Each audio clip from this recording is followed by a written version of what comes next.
ಸಂಚಾರ ಡಿಸಿಪಿಗಳ ಕಾರ್ಯವೈಖರಿಗೆ ಪರಮೇಶ್ವರ ಅಸಮಾಧಾನ. ಸೋಂಬೇರಿತನ ಬಿಡಿ, ಕಚೇರಿಯ ಕೂರ್ಚಿ ಬಿಟ್ಟು ಹೊರಬಂದಿ.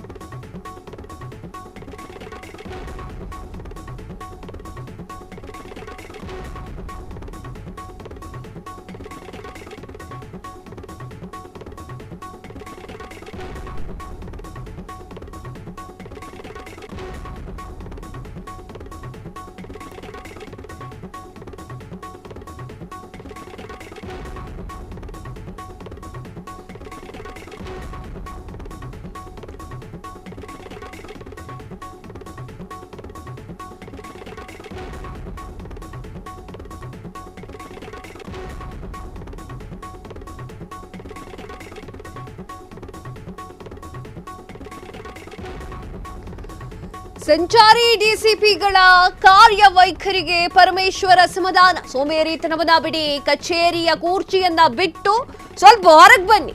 ಬೆಳಿಗ್ಗೆ ಮತ್ತು ಸಂಜೆ 2 ಗಂಟೆ ರಸ್ತೆಯಲ್ಲಿ ಕರ್ತವ್ಯ ನಿರ್ವಹಿಸಿ. ಟ್ರಾಫಿಕ್ ಡಿಸಿಪಿಗಳಿಗೆ ಗೃಹ ಸಚಿವ ಪರಮೇಶ್ವರ್ ಚಾಟಿಯೇಟ್ ಅನ್ನು ನೀಡಿದ್ದಾರೆ. ಟ್ರಾಫಿಕ್ ವಿಭಾಗಕ್ಕೆ ನಿರ್ದಿಷ್ಟ ಡಿಸಿಪಿಗಳನ್ನ ನೇಮಿಸಲಾಗಿದೆ, ಆದರೆ ಅವರು ಸರಿಯಾಗಿ ಕಾರ್ಯವನ್ನ ನಿರ್ವಹಣೆ ಮಾಡ್ತಾ ಇಲ್ಲ. ಈ ಬಗ್ಗೆ ಹೆಚ್ಚಿನ ಗಮನ ಬೇಕು ಅಂತ ಹೇಳಿ ಪರಮೇಶ್ವರ್ ತರಾಟೆಗೆ ತೆಗೆದುಕೊಂಡಿದ್ದಾರೆ. ಗೃಹ ಸಚಿವರಾಗಿ ಮಾಡಬೇಕಾಗಿರುವಂತಹ ಕೆಲಸವನ್ನ ಪರಮೇಶ್ವರ್ ಅವರು ಮಾಡಿದ್ದಾರೆ. ಏನ್ ಮಾಡಿದ್ದಾರೆ? ಸೋಂಬೇರಿತನ ಸ್ವಲ್ಪ ಬಿಡಿ, ಅಲ್ಲಿ ಜನಸಾಮಾನ್ಯರಿಗೆ ಕಷ್ಟ ಆಗ್ತಾ ಇದೆ.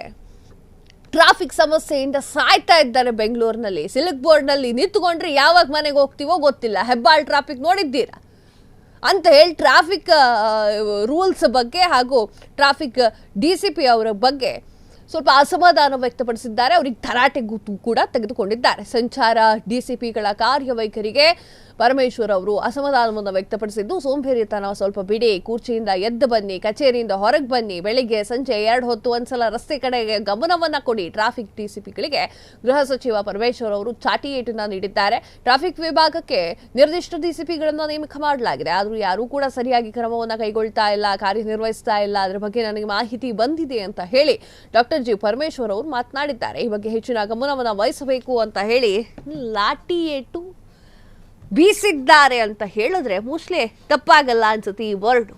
ಆ ಒಂದು ಕಾರಣಕ್ಕೆ ಜನಸಾಮಾನ್ಯರಿಗೋಸ್ಕರನೇ ಇರುವಂಥದ್ದು ಎಲ್ಲರೂ ಕೂಡ. ಸೊ ಅದನ್ನ ಯೋಚನೆ ಮಾಡಿ ಮನಸ್ಸಿನಲ್ಲಿ ಇಟ್ಟುಕೊಳ್ಳಿ, ಕೂರ್ಚಿ ಬಿಟ್ಟು ಹೊರಗಡೆ ಬನ್ನಿ ಅಂತ ಹೇಳಿ ಟ್ರಾಫಿಕ್ ಡಿಸಿಪಿಗಳಿಗೆ ಡಾಕ್ಟರ್ ಜಿ ಪರಮೇಶ್ವರ್ ಅವರು ಮಾತನಾಡಿದ್ದಾರೆ. ಬೆಳಗ್ಗೆ ಸಂಜೆ 2 ಹೊತ್ತಾದ್ರೂ ಒಂದ್ಸಲ ಬನ್ನಿ, ಏನ್ ನಡೀತಾ ಇದೆ ಅನ್ನೋದನ್ನ ನೋಡಿ ಅಂತ ಹೇಳಿದ್ದಾರೆ. ಕ್ಷಣ ಕ್ಷಣದ ಸುದ್ದಿಗಳಿಗಾಗಿ ಫ್ರೀಡಂ ಟಿವಿ ಸಬ್ಸ್ಕ್ರೈಬ್ ಮಾಡಿ, ಲೈಕ್ ಮಾಡಿ ಹಾಗೂ ಫಾಲೋ ಮಾಡಿ. ಹೊಸ ಸುದ್ದಿಗಳ ನೋಟಿಫಿಕೇಶನ್ಗಾಗಿ ಬೆಲ್ ಐಕಾನ್ ಮೇಲೆ ಕ್ಲಿಕ್ ಮಾಡಿ.